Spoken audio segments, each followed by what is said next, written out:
دوسرے وہ بیوی جو اپنے شوہر کی نافرمانی کرے جب تک کہ نافرمانی سے باز نہ آ جائے. یہاں تک حکم ہے کہ بیوی شوہر کے معاملے میں کسی دوسرے کی بات نہ مانے. یعنی شادی کے بعد ایک عورت جب شوہر کے گھر چلی جاتی ہے تو پھر شوہر کا حق سب سے بڑا ہو جاتا ہے. بعض اوقات ہمارے معاشرے میں ایک طرف شوہر کچھ کہتا ہے، دوسری طرف والدین کچھ کہتے ہیں، تیسری طرف کسی اور کا مشورہ کچھ ہوتا ہے، عورت بیچاری بیچ میں پس جاتی. ایسے موقع پر عورت کے لیے کیا لازم ہے، اس کی پرائرٹی کیا ہوگی کہ وہ اپنے شوہر کی بات مانے. عورت کی دوسری بڑی ذمہ داری اپنی آبرو اور عزت و عصمت کی حفاظت ہے. عورت کوئی ایسا کام نہ کرے جس سے اس کی عفت و عصمت پر کچھ حرف آئے. ازدواجی زندگی کی خوشی کا راز باہم ایک دوسرے پر اعتماد ہے.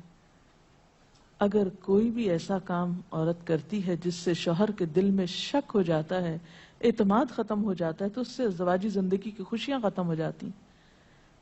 یہ اعتماد بے حد ضروری ہے اور اس کے لیے اپنی عزت عصمت کی خصوصی حفاظت. نبی صلی اللہ علیہ وسلم نے فرمایا، عورت جب 5 وقت کی نماز پڑھے، اپنی آبرو کی حفاظت کرے، اپنے شوہر کی فرما بردار رہے، تو وہ جنت کے جس دروازے سے چاہے داخل ہو جائے. اسی لیے شوہر کی اجازت اور مرضی کے بغیر گھر سے بھی نہیں نکلنا چاہیے. حضرت معاذ بن جبل کہتے ہیں کہ نبی صلی اللہ علیہ وسلم نے فرمایا، خدا پر ایمان رکھنے والی عورت کے لیے جائز نہیں کہ وہ اپنے شوہر کے گھر میں کسی ایسے کو آنے دے جس کا آنا شوہر کو پسند نہ ہو، اور وہ ایسی صورت میں گھر سے نکلے جب اس کا نکلنا شوہر کو پسند نہ ہو. اطاعت کے علاوہ شوہر کو خوش رکھنا یہ بھی بے حد ضروری ہے. نبی صلی اللہ علیہ وسلم نے فرمایا، جس عورت نے اس حال میں انتقال کیا کہ اس کا شوہر اس سے خوش تھا تو وہ جنت میں داخل ہوگی.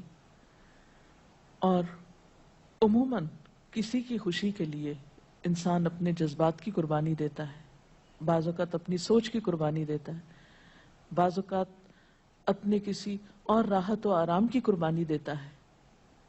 تو ایک عورت جب اپنے شوہر کو خوش کرتی ہے تو جواباً اس کے لیے خوشی پلٹتی ہے. اس لیے گھریلو زندگی کی خوشی کا انحصار اسی بات پر ہے کہ دونوں ایک دوسرے کے لیے قربانی کے جذبات رکھتے ہوں، ایک دوسرے کے لیے رحمت اور ایک دوسرے کے لیے مودت کا ذریعہ ہوں. جیسا کہ قرآن پاک میں شادی کا مقصد ہی یہ بتایا گیا کہ دونوں کے درمیان باہم مودت اور رحمت کے جذبات ہوں، ایک دوسرے کے لیے سکون کا باعث ہوں، تاکہ انسانی زندگی بہترین طریقے پر رواں دواں رہے.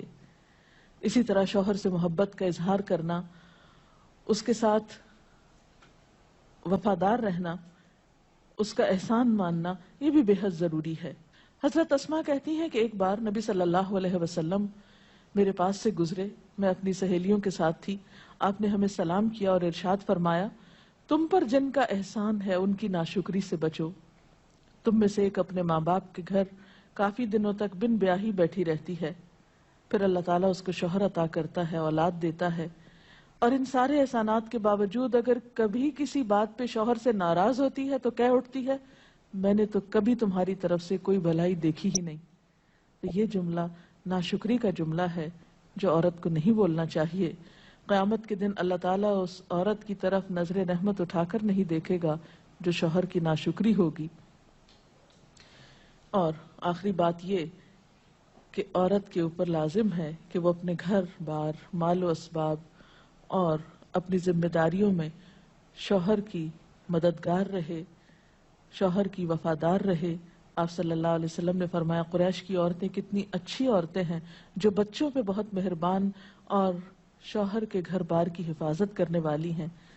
آپ صلی اللہ علیہ وسلم نے ایک اچھی عورت کی خوبیاں بیان کرتے ہوئے فرمایا، مومن کے لیے خوف خدا کے بعد سب سے مفید اور باعث خیر نعمت نیک بیوی ہے. اور نیک بیوی کون؟ جب وہ شوہر اسے کسی کام کے لیے کہے تو خوشی سے کر دے، جب اس پہ نگاہ ڈالے تو اسے خوش کر دے، جب اس کے بھروسے پہ قسم کھائے تو وہ اس کی قسم پوری کر دے، جب وہ کہیں چلا جائے تو اس کے پیچھے اپنی عزت و آبرو کی حفاظت کرے، اور شوہر کے مال و اسباب کی اور ان سب چیزوں کی نگرانی میں شوہر کی خیر خواہ اور وفادار رہے، اور اس کے ساتھ ساتھ اپنی صفائی، زیبائش اور سلیقہ مندی کا بھی ثبوت دے. اس سلسلے میں اگر آپ کے ذہن میں مزید کچھ سوالات ہوں تو آپ کر سکتے ہیں. اگر والدین اور شوہر دونوں میں سے کسی ایک کی بات ماننے کا جیسے وقت ہو تو پھر کس کی بات پہلے مانی جائے گی؟ شادی کے بعد شوہر کی بات ماننا زیادہ ضروری ہے بنسبت کسی اور کے، کیونکہ واضح طور پر آتا ہے کہ عورت شوہر کے معاملے میں کسی دوسرے کی بات نہ مانے.